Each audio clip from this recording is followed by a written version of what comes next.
Sa bayan ng Maynila, isang marangyang salusalo ang paanyaya ni Don Santiago de los Santos na mas kilala bilang Kapitan Tiago sa bahay niyang daang Anluwage na karatig ng Ilog Binondo. Gaya kang lahat ng mamamayan sa nasabing imbitasyon sapagkat si Don Santiago ay isang mabuting tao, mapagbigay at bukas palad sa mga nangangailangan.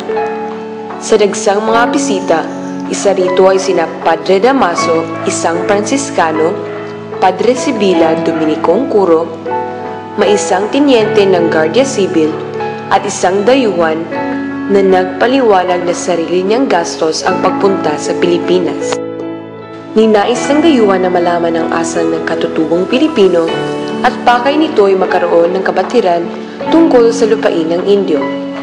Likas sa malilibak si Padre Damaso kung kaya't nagbunga ng mainit na balitaktakan nang mabanggit ng dayuhan ang tungkol sa monopolyo ng tabako.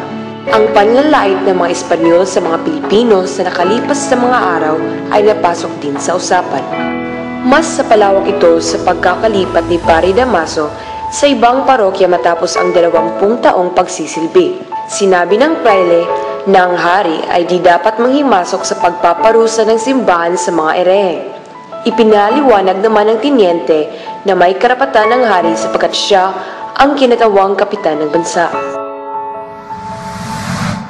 Ipinakilala ni Kapitan Tiago si Crisostomo Ibarra sa pagsasabing ito'y anak ng kanyang kaibigang namatay at kararating lamang niya buhat sa 7 taong pag-aaral sa Europa. Tinangkang kamayan ng binata si Padre Damaso sa pag-aakala na siya'y matalik na kaibigan ng yumaon niyang ama. Siya'y napahiya at bigling tumalikod at napaharap sa tinyenteng kalaunan ay nakausap niya ng mabuti. Nagpapasalamat ang tinyente sapagkat dumating ang binata nang walang anumang masamang nangyari. Basag ang tinig ng tinyente nang sabihin niya sa binata na sana ito'y higit na maging mapalad sa kanyang ama. Ayon sa tinyente, ang ama ni Ibarra ay isang taong mabait. Ang ganitong pagpuri ay pumawi sa masamang hinala ni Ibarra tungkol sa kahabag-habag na sinapit ng kanyang ama. Ang pagsulyap ng praile sa tinyente ay sapat na upang layuan niya ang binata. Naiwang mag-isa si Ibarra sa bulwagan ng walang kakilala.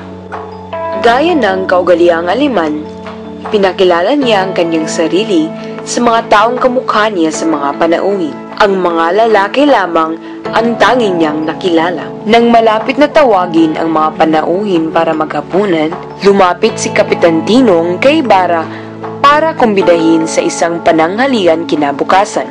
Tumanggi sa anyayang binata sapagkat nakatakda siyang magtungo sa San Diego sa araw na natura. Ang bawat isa ay nagsimula ng kumain sa handaan. Banas sa banas si Padre Damaso nang sinikaran niya ang lahat ng nadadaanan niya hanggat masiko niya ang isang kadete na walang ibang ginawa kundi ang di pag-imik. Ang magkabilang dulo sa pagkainan ay pinagtatalunan ng 2 pari kung sino ang uupo roon. Tanging si Ibarra lamang ang nakakuha ng masasarap na parte ng tinulang manok na sinadya bilang utos ng kapitan. Habang ang iba na may leeg at pakpak lamang, nagbunga ng kaguluhan nang biglang sumabad si Padre Damaso sa usapan ni Doña Victorina at Crisostomo. Kalmang sinagot ni Ibarra ang wika ni Padre Damaso. At siya'y nagpaalam sa kay Kapitan Tiago matapos siya ay nilait ng praile. Ngunit, siya'y nangakong babalik kinabukasan. Sa gabing iyon, isinulat ng binata sa kolum ng Estadios Coloniales ang tungkol sa pakpak at leeg na naging sanhi ng alitan sa salo-salo. Narating ni Ibarra ang liwasang Binondo sa kanyang paglalakad. At doon, nakasalubong niya ang isang tinyente.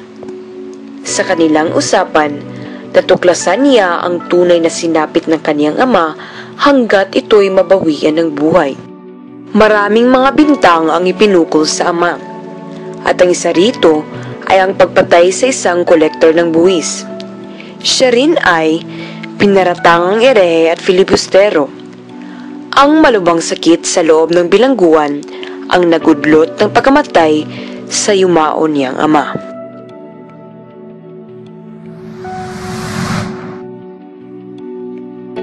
Sa kayang Kalesa, dumating si Ibarra sa Fonda de Lala bitbit ang matinding pagod at kalungkutan. Ginala niya ang kanyang isipan mula sa magulong guni-guni sa pagtanaw sa isang maliwanag na bahay na kabilay ilog mula sa bintana. Dinig niya ang kalansing ng kubyertos at pinggan at ang tugtugi ng orkestra. Kung nagmasid ng gusto si Ibarra, makikita niya ang isang magandang binibini na nagngangalang Maria Clara na matyagang inaayusan ng buhok ni Doña Victorina. Maliban sa isang batang Pransiskano, ang mga Kastila, Pilipino, pari, inchik at militar na panauhin ay nabigani sa kagandahan ng dalaga. Si Ibarra ay madaling nakatulog sa paglalim ng gabi. Ngunit ang batang Pransiskanong payat at putlain ay gising buong magdamag.